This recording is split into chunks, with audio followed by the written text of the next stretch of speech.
পুরোনো মডেলে মোবাইল ফোনে ডুয়েল সিম ঢোকালে টাকে তো উঠবেই। খবরদার, এই কথা যেন মামি জানতে না পারে। মামি জানতে পারলে না গলায় কলসি দড়ি দিয়ে ডুবে মরবে। আমি তখন কি করব রে?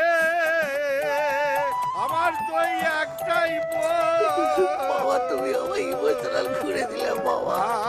এখন আমার চোখে জল, হাতে মাটি। বাবার বাচ্চা। বাবা, তুমি খরচা না দিলে আমি মুখটা বন্ধ রাখি কেমনে? হ্যাঁ, নিশ্চয়ই নিশ্চয়ই বাবা, সে তো আমি আগে থেকেই জানি। চাঁদুরে অমাবস্যা চাঁদ। এই না খরচা করো বাবা। তোমার আবার কি? ও, আমি কি ডুমুরে ফুল? আরে আমারও তো খরচ করার বয়স হয়েছে, আমাকেও তো মুখটা বন্ধ করে রাখতে হবে। নিশ্চয়ই, তুমিও তো আমার ভাগ্নের মতোই। টাকা টাকা, ওরাও বাবা ওরাও।